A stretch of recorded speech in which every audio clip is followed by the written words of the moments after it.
Hello class, welcome to this video on 7.5, run by and squares. So our essential question today,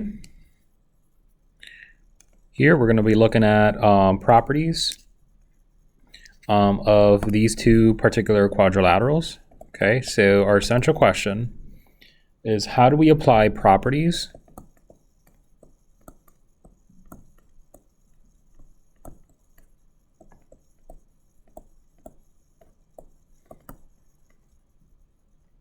of run by and squares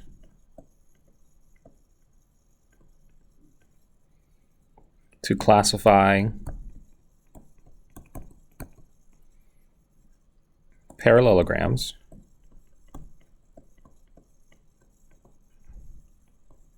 and solve problems.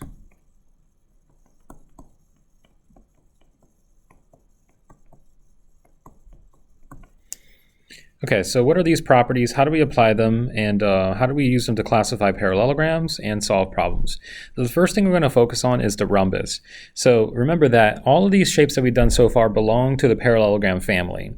So that means that includes the rhombus. So a rhombus is a parallelogram.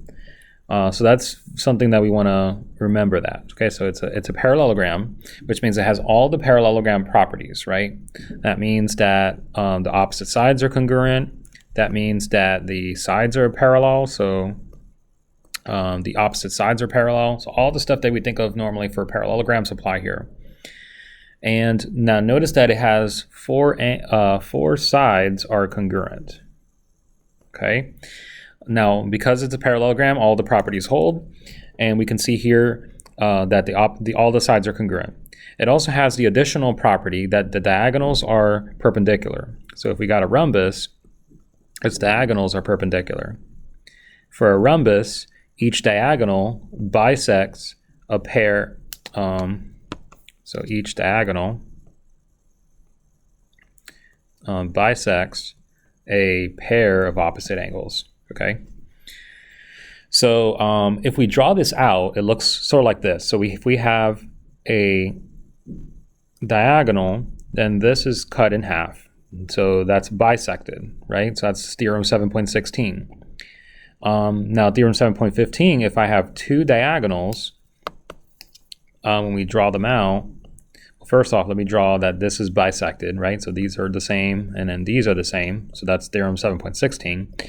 Theorem 7.15 is that when these two diagonals cross, they cross at a 90-degree angle. So they're perpendicular. Now, this was not true originally for the rectangle or a generic parallelogram, but it is true for a rhombus. All right, so let's take a look at the square. So a square is also a parallelogram. It's the most specialized of the parallelograms. All four sides are congruent and all four angles are congruent. So remember that a square obtains properties from rectangles and run by. So it has a property of from the rectangle, and it has a property from the rhombus. So you can think of it as a hybrid of those two things. So it has all the properties of those. In addition to it being a parallelogram, of course, right? So we have all four sides and all four angles are congruent.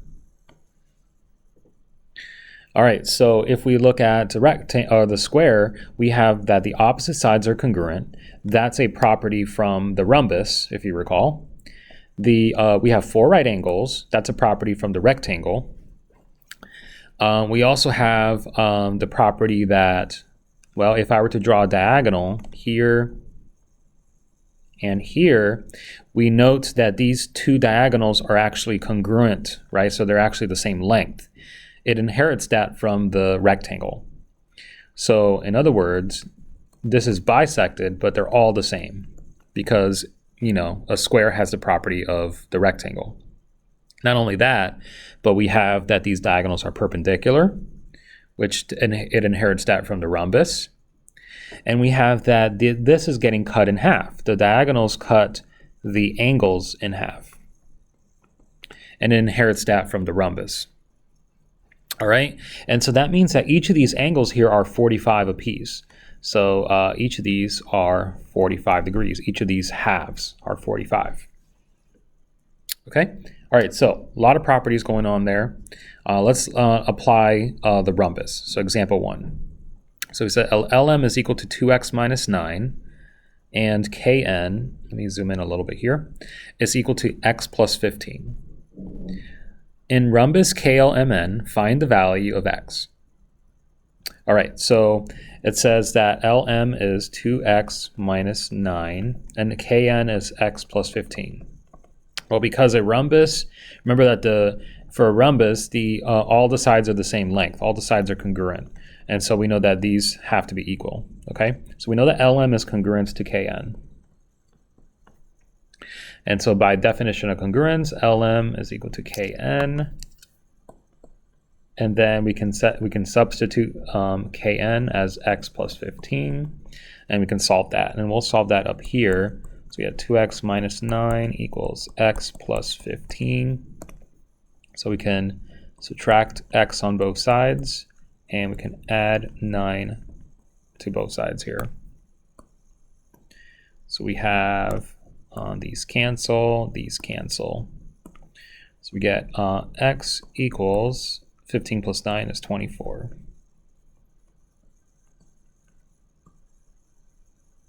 All right. So pause the video for a second and see if you can do the check. All right, so let's go ahead and do the check. This one has a lot of stuff going on, but it's based on all the properties we've discussed so far for the theorems and things like that. So it says AZ is 14 and ZY is 22. Find each measure. Well, we know that if ZY is 22, that means all the sides have to be 22 because it's a rhombus, right? And we also know that if this is 14, then this has to be 14 right here. So it has to be the same there. Now, if we're trying to find XZ, well, that's going to be 14 plus 14, right? Because we're going from here to there. And they're both 14. So we have ourselves 14 plus 14, which is 28. Now we have angle XYZ. So XYZ. So we got this angle XYZ. And they said that's what we want to look for. Now they give us WYZ. They give us that is 35 degrees. So they're giving us this angle right here. And they're saying it's 35 degrees. Well, if that's 35 degrees, then this has to be 35 degrees here, because in a rhombus, the diagonals cut the angle in half. And so in total, we can just add these two up to get the total angle for XYZ. So it's going to be 35 plus 35 degrees, or 70 degrees.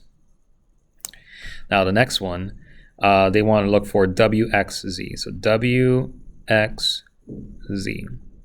So they're looking for this angle right here. Now, how do we get that angle?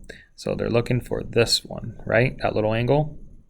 But we realize that, remember that this angle and this angle has to be, has to add up to 180 because it's a parallelogram, right? A rhombus is a parallelogram. And so we can use that to solve and make it equal to 180. That's one way to do it. So let's do it that way. There's other ways to do this, of course, but we'll go ahead and do it that way just to show you. All right, so let's call this little x, right? And then if that's little x, and this is little x, right? All right, so we got x and x. And we know that these two, 1, 2, 3, 4, these four angles, mini angles, add up to 180. So we have here x plus 35 plus 35 equals 180. So we got 2x plus 70 equals 180. We get 2x equals 110 because 110 plus 70 is 180. And then we could divide by 2 to get 55 degrees. And that gives us that little angle, which is what we were looking for right here. Okay, so that's one way to do it. So let's look at example 2. Use your diagonals of a rhombus. So here we have a rhombus, and we want to use the diagonals. It says the diagonals of rhombus KLMN intersect at point P. If angle LMN is 75, so we got LMN, so this big angle is 75 degrees. All right, so we got 75 degrees for the big angle, but we know that this is getting cut in half because it's a rhombus. All right, so that means we can cut that in half. So we get 75 divided by 2 is 37.5 degrees. So each of these has to be 37.5 a piece, okay, to make 75. We want to find angle KNP. KNP. Okay, so we want to get this little angle. I'll call this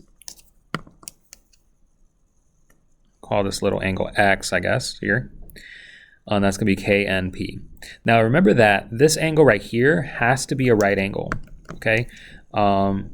Because in a rhombus, the diagonals are perpendicular. So that has to be a right angle there. We also note that the angles here, so if I know that this is 37.5 a piece, then that's the same thing here. So this is 37.5 a piece, right? And now I can just focus on this triangle right here.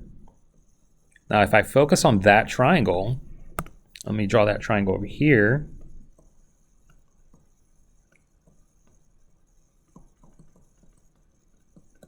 Then I can solve that triangle for x. We know that the angles in a triangle have to add up to 180 by the triangle angle sum theorem, right? So we get x plus 37.5 plus 90 equals 180. And of course we can solve that. So get x plus 127.5. I'm just combining those like terms. I'm going to subtract 127.5 on both sides. The x is 52.5 degrees. All right, so that gives us our answer, 52.5. And again, this is the triangle angle sum theorem right here, right? And then we did a substitution, we replaced that. So that's a substitution.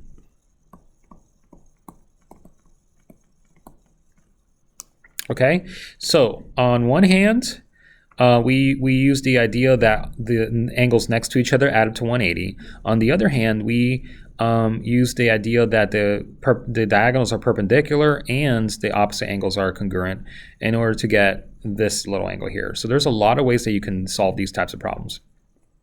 Okay, so now let's look at a square.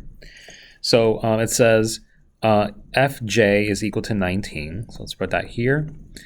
If fj is 19, find fh. All right, so we know that in a square, the diagonals are all congruent. So these are all congruent. So that's 19, this is 19 for instance. All right, and then so what we're looking for, they want us to find FH, but we know FH is 19 plus 19 combined together. All right, so we'll say FJ is equal to JH. And then FJ is 19, so let's just replace that with substitution. And then 19 plus 9, we know that this is equal to J8, or if I combine these, this is equal to FH. So 19 plus 19 is FH, or 38. All right, so in other words, just add these together to get FH and get your answer. All right, go ahead and pause the video to do this check. Make sure you understand the question. All right, so hopefully you tried it. This one was a little bit of a challenging one, but it's good for you to practice them before you actually attempt a solution, just to make sure you kind of wrestle through the concepts. All right, so it says PQ is 4x plus 3, and QR is 41. Now, because it's a square, remember that all these sides are congruent, right? So let me write this up here. So these all sides are congruent in a square. So that means that these have to be equal. That's what we're going to do first, okay? So over here on the left side, we say 4x plus 3 equals 41. Subtract 3 on both sides to cancel out this 3. Get 4x equals 38 divided by 4. So 38 divided by 4, 4 goes into 38 9 times, and then some change. So it should be 9.5. Okay. All right. So now that we got x, remember they're saying what must the value of y be, right? So we're looking for y, not x, right? But we need x to find y. It says the angle QPT or PQT is 2x plus 4y. So it says that right there, PQT. So we get PQT.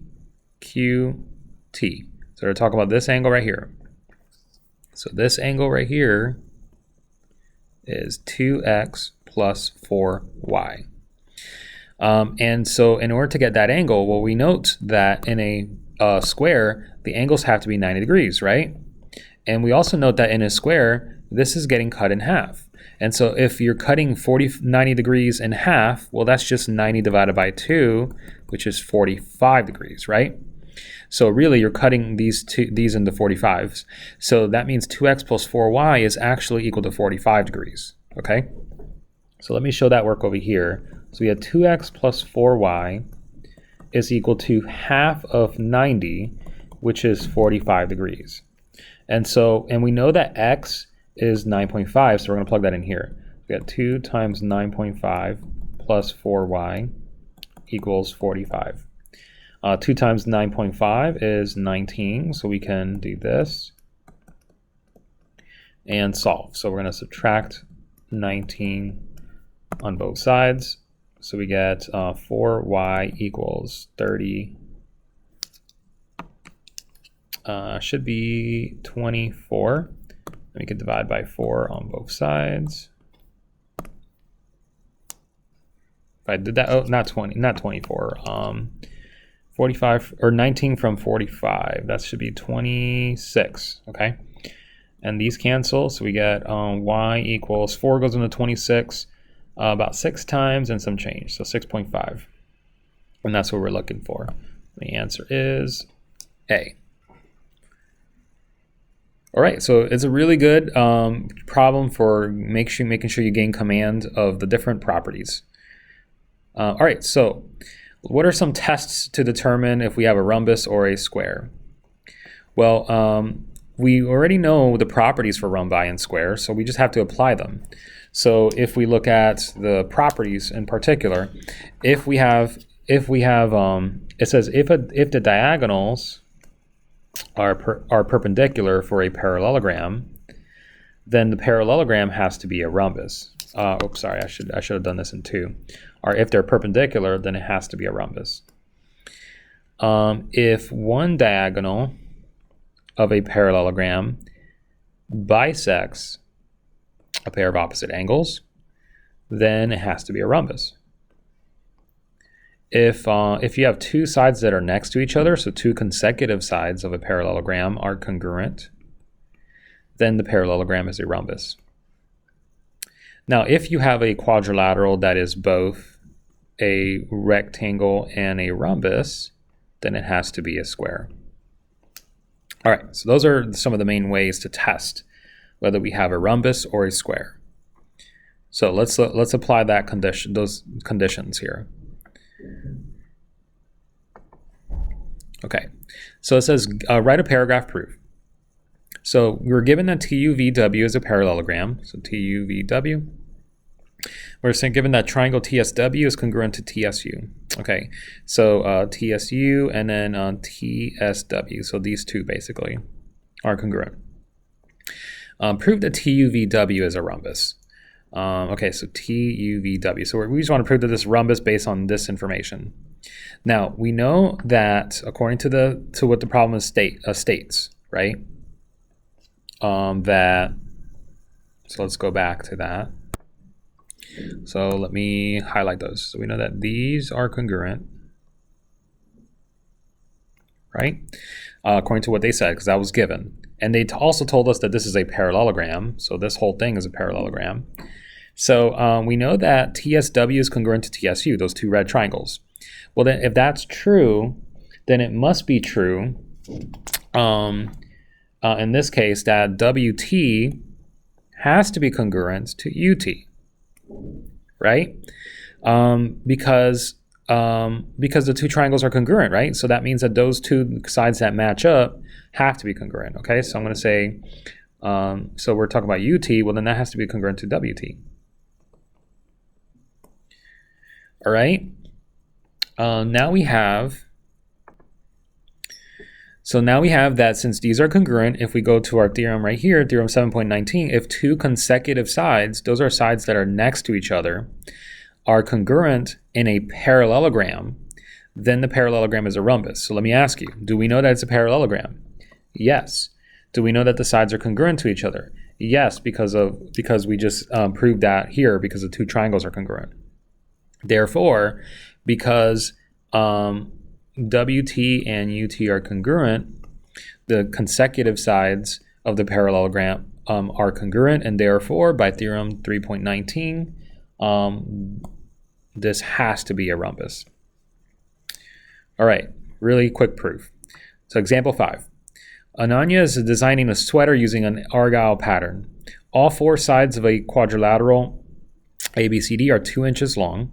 How can Ananya be sure that the argyle pattern is a square?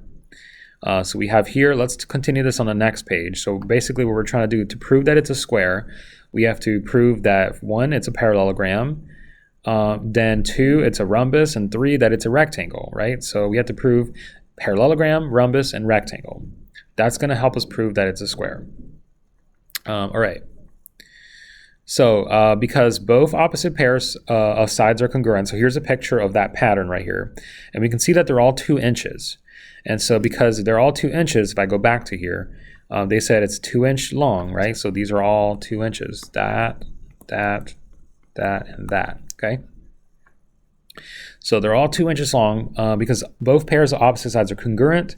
This means that we have a parallelogram.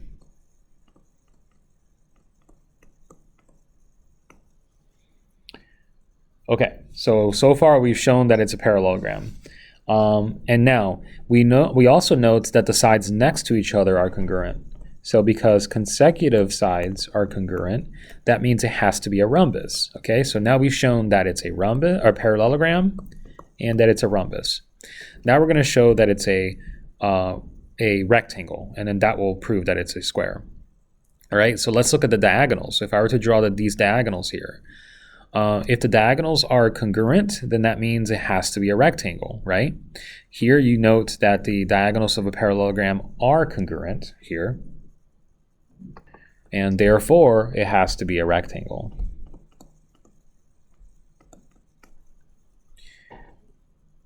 So if Ananya measures the diagonals and she finds that they're the same length, then it has to be a rectangle, and therefore overall it has to be a square. Okay, so we've shown that if the diagonals are the same, then it's a rectangle. So let me show that here. If these diagonals are the same length here, the whole thing, and we've shown that it's a parallelogram and a rhombus, and therefore it has to be a square.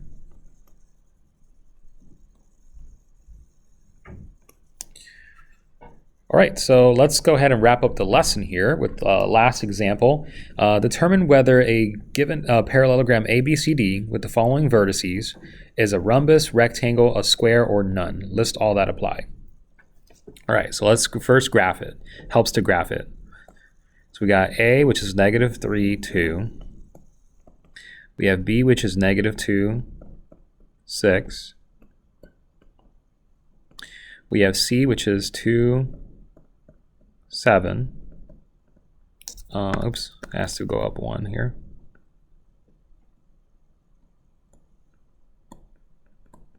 Let me just write down the coordinates for the each of the points. And then finally we have D is 1, 3.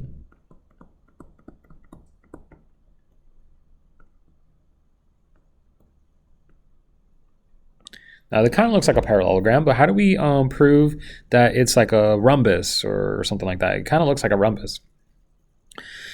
So in order to do this, remember, we're going to look at to see if it's a rectangle or square. Now for us to do that, these have to be 90-degree angles. Now you can already tell that these are not 90-degree angles. However, there are going to be some times that it's going to be difficult to tell.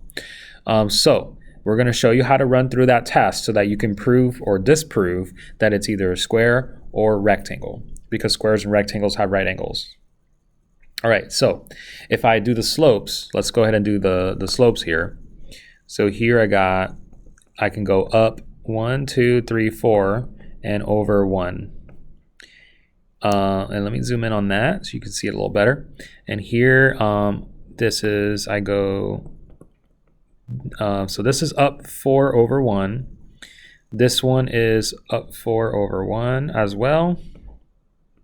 So you can see that those slopes are the same. And then if I do, this is over 4, up 1, and this is up 1, over 4. All right, so you can see that the distances are all the same. We can see that the slopes are the same because the slopes are, in this case, we can see that the opposite slopes are the same, right? 1 over, or 4 over 1, 4 over 1. But if you look at the ones next to each other, we can see that AB, the slope of AB is 4 over 1, right? So that's this red one, 4 over 1. Now the slope of this purple one is 1 over 4, right? The AD or the BC one, either one. And therefore they cannot be perpendicular, so it's not a right angle. Remember, for it to be perpendicular, you have to have a switch in the slopes and then different signs. And that is not the case here. So they're not perpendicular, okay? Also, if you multiply these, you don't get -1. All right, so it cannot be a rectangle nor a square. So is it a rhombus? Well, we can see that all the sides are the same length because 4, 1, 4, 1, 4, 1, 4, 1. And therefore, these are all congruent. So we can do it that way as well. And we can tell that it's a rhombus. However, in the problem, they want you to prove it with perpendicular diagonals. So let's do that. So I'm going to say this diagonal is green, and notice that for this diagonal it goes 1, 2, 3, 4, 5 to the right, and then 1, 2, 3, 4, 5 up. So its rise over run is 5 over 5, which is 1. And then let's do the other diagonal, this one right here. And we note that this diagonal, you have to go 1, 2, 3, and then 1, 2, 3. Okay, so you can see that right here, 3 and then 3. So that's 3, and this is 3 as well. Sorry for all the, it's a mess here, but there's a lot going on. So rise over run, it's actually going down 3 and over 3. So it's -3 over 3. And we can see that right here, -3 over 3 or -1. Now notice that 1 and -1 are opposite reciprocals, right? Because 1 over 1, if I switch that, I get 1 over 1. And then if this is positive, this is negative. That's true, +1, -1. So the slopes are perpendicular. The slopes are opposite reciprocals, and therefore this has to be a right angle. So let me write that here, that this is a right angle, and therefore it has to be a rhombus. That's another way to do it. All right, so because the product of the slopes, if I multiply them, 1 times -1 is -1, the diagonals are perpendicular. So it has to be a rhombus. Okay, so we've proven that it's a rhombus. All right, that's going to do it for the video, guys. Hope you found this useful, and as usual, I'll see you in the next one.